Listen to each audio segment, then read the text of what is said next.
Hello, everyone. My name is Jack, and I have just finished watching episode 3 of the Obi-Wan Kenobi series. But before I actually get into that, I want to address some of the issues from episode 1 and 2 that are basically canon breaking. So, I want to talk about Obi-Wan meeting Leia in this series and how it destroys canon.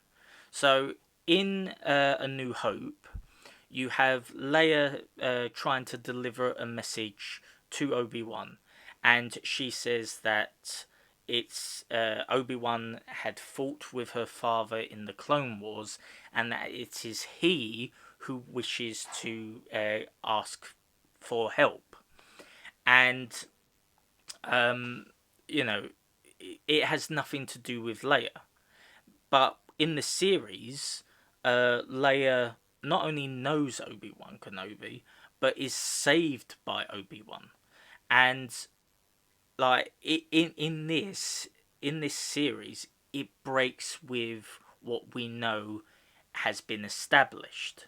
And it also kind of ruins the character from A New Hope, because if you actually remember, in A New Hope, um, Luke is very upset when Obi-Wan sacrifices himself so that he can live, and Leia is sympathetic towards him, but she is not um, upset herself. But with the Obi-Wan Kenobi series, surely she would be on the same page. She would be upset because she would have known who Obi-Wan Kenobi is.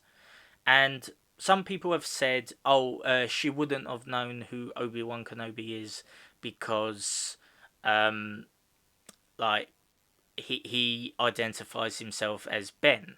And whilst young Leia may have known him as a Jedi, she would have still known him as Ben.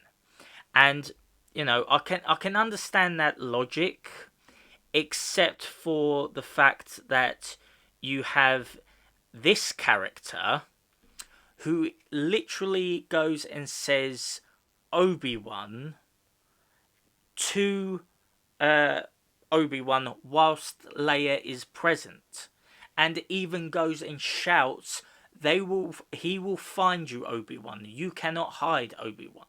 Right?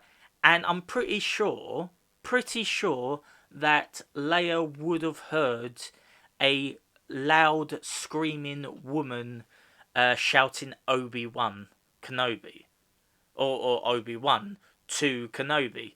Uh, and even if you ignore her very loud shouty voice, you also have this character. This character actually says Obi-Wan in front of the girl, and it is very close. It is very very intimate setting, right? They are all close. They are all in an alleyway. So yes, she would have heard him be called Obi-Wan, or even Obi-Wan Kenobi. So yes, Leia at this point would have definitely known that Obi-Wan is Obi-Wan rather than Ben. So yeah, it breaks canon significantly. Uh, and yeah, I mean it is very bad. What else can I say about that? Um, another problem I have is her as a character. Young Leia as a character is god awful, right? I did see someone say in the comments that they work as a daycare at a daycare or a kindergarten, and they said that a lot of kids at that age, or around that age, are very much portrayed as is in the series. And the problem I have with that is um, forgetting about her on Alderaan, right? Forgetting about what her personality was like on the planet where she is safe. I am talking about the time that she is kidnapped, taken off world for the first time, to my knowledge, and is kept in a place that she's never been in by people she doesn't know, and she is trying to get back to her own home planet, um, and has this mysterious stranger trying to protect her. I'm pretty sure that a normal kid who has been kidnapped would be holding on to the person who has saved them because they are absolutely terrified. They would not be going round looking at the food of this planet, or going in this scene to look at some gloves, just like it's a normal day trip to the shops, right? It breaks away the urgency of this little girl. She don't act like she has been in a life threatening situation. It just feels like she is on set and is playing around. There is literally nothing of significance in this character. This character is quite literally a bitch, and it's made me actually hate Leia a little bit. I mean, I definitely hate young Leia, but it also makes me hate older Leia, because it does make me feel like Leia is very much a privileged child, and it also makes me believe like older Leia is also very privileged, um, which like in the original series, Leia never came off as privileged. Sure, she was a princess, but she was a badass princess. Whilst with this, it's like I can do whatever I want because I'm the princess and I'm so special, and it ruins it. I really do hate this like little girl character of Leia. I don't even think of it as Leia. I just think of it as a stupid girl, basically. Nothing of significance. Um, and of course, we have the Inquisitor being killed, and spoilers for episode 3. It is official. The Grand Inquisitor has been killed by the new token character, and uh, it does bring some problems. So in Rebels, the Inquisitor dies, as we can see here, um, but in Obi-Wan Kenobi series, he dies by the hands of token character, and there are two ways that you can perceive this. Right, you can perceive it in two ways.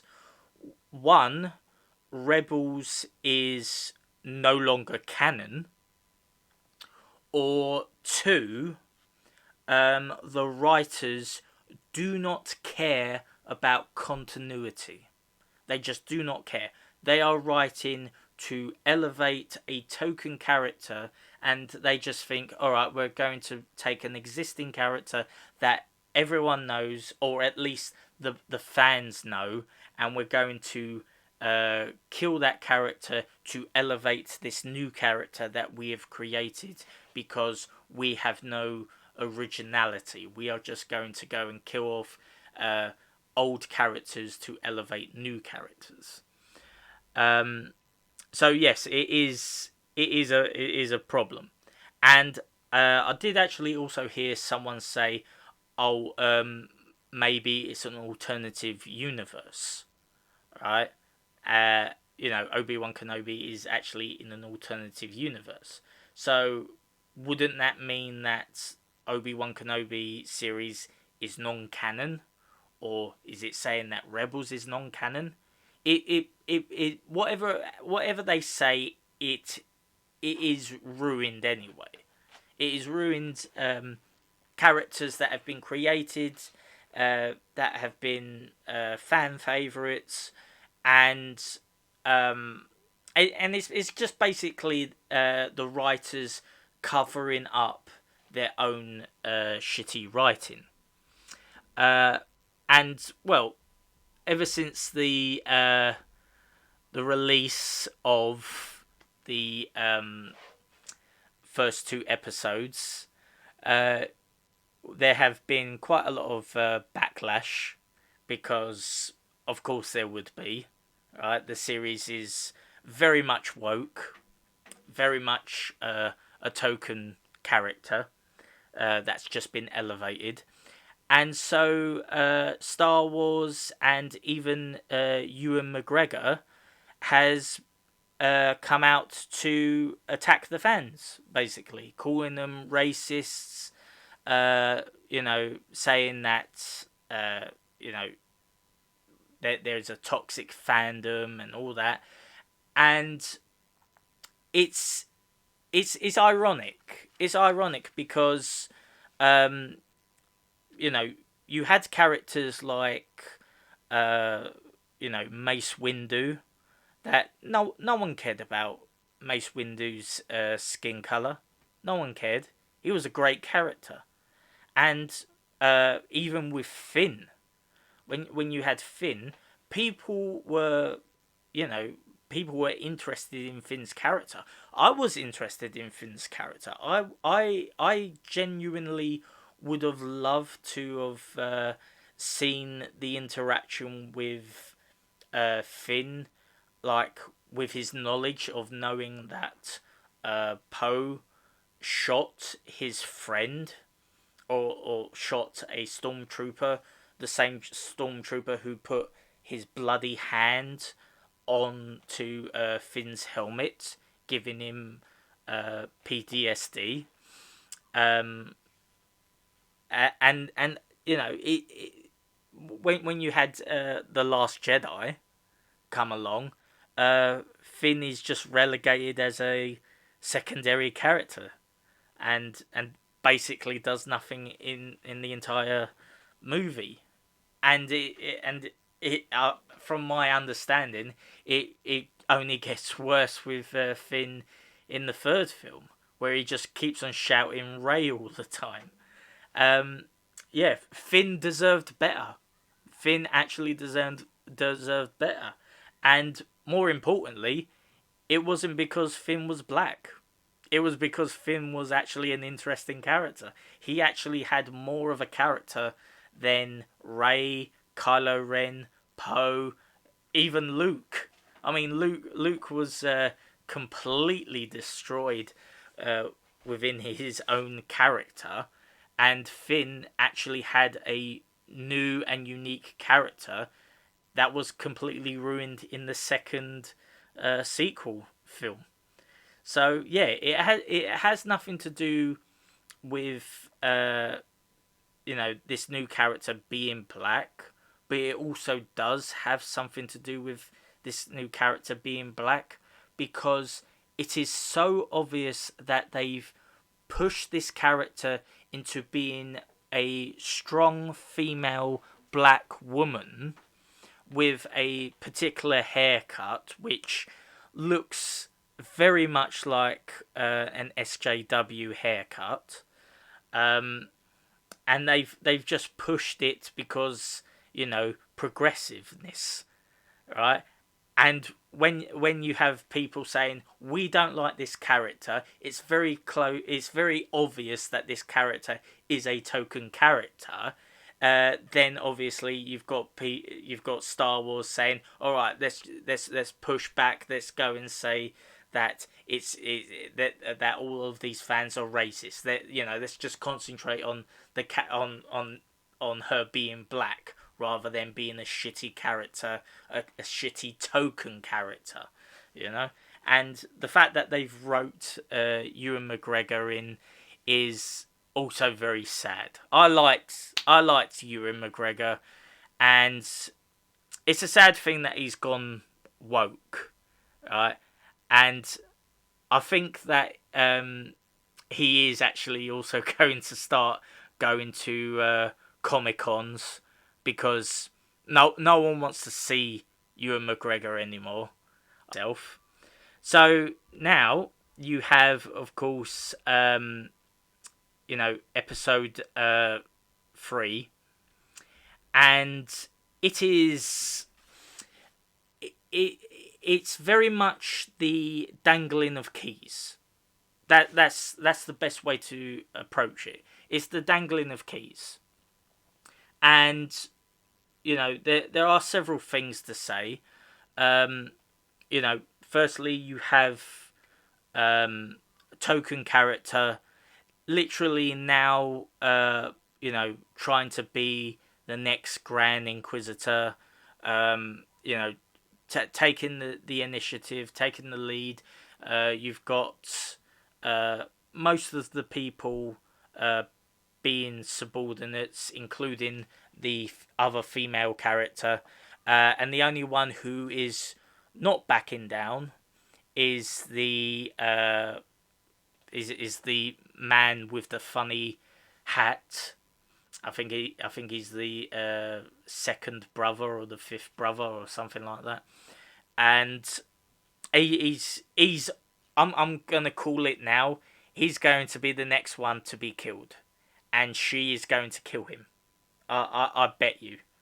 I bet that she is going to be the one to kill him, and be the Grand Inquisitor, to be the main person that is in control of everyone and everything.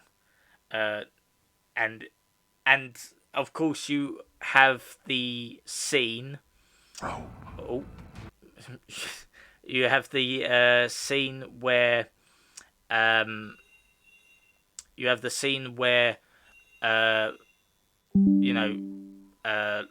Obi-Wan Kenobi is facing off against Darth Vader. Where is it? There you go. You have the scene where Obi-Wan is facing off against Darth Vader, and it's very much the dangling of keys. That's all it is. It's basically a fan service thing. It's like, oh look, we're going to go and see, this great fight between Obi-Wan and Vader, and it's a good scene. It is a good scene, but there's no impact to it. It there's nothing that that I feel like there's no substance to it, and I think it comes to the point of when again it breaks canon when you actually go and think about it in A New Hope. You have Vader go and say, last time we met, I was but the learner, now I am the master. And the problem with that is it's not true, because literally Darth Vader is kicking Obi-Wan Kenobi's ass, right? Whether it be force abilities or Jedi skills, it's really canon breaking, because surely Vader would have should have killed Obi-Wan Kenobi at this point, and he doesn't. Uh, he like Obi-Wan Kenobi is scared of Vader, and uh, is also very weak, and they even actually say that uh, that he that his age has weakened him. Uh, and of course he goes and ignites fire, and uh, Obi-Wan is actually saved by that woman, which again, great way to take a beloved character, a character that is established in the lore, and make him very weak, just to elevate a brand new character. And guess who that brand new character is? It's a female as well. Yeah, it's bad. It's very bad. I know that this review is going to get panned as well, because obviously there is a lot of fan service. Vader with flames, and Vader literally force choking Obi-Wan, elevating him up. It's something that fans want to see. They want to see these things. But again, it's the jangling of keys.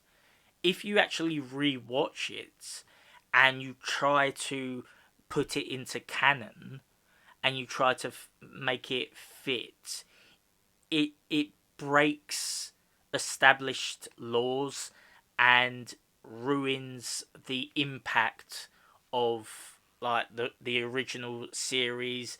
It destroys how Vader progresses and gets stronger, and it is very much a bait and switch. It's very obvious that the first two episodes were going to be very bad, and that the third episode is very much the fan service episode. This is the episode to get people to be like, oh look, Vader's here. Oh, they're fighting. Oh look, this is what you want. Also, we're going to go and make it so that Obi-Wan Kenobi is a scared little bitch who gets saved by a woman who literally risks her life to save you, man. And look, we've got this Inquisitor who is a person of color, who is strong and is fighting against all of these patriarchal norms, and it's very blatant in its portrayal. And again, I just don't feel anything for this. I don't know what else to say. Yeah, I don't know what else to say. The effects are good. For the most part, they seem okay. But yeah, I don't really have anything else to say apart from I wasn't interested in this episode. It was kind of boring. Even though there was a lot of fan service to it, it was just dangling of keys. It was just special effects. Nothing of substance, really. So, yeah, that's my review of episode 3. It's probably not going to be the most interesting review. It's very much a rant at this point. I think I'm gonna have more to say with episode 4. So if you like what I have to say, leave a like, subscribe. If you don't like what I say, leave a comment. I always want to see both sides of the argument. And I will catch you next time. Bye bye.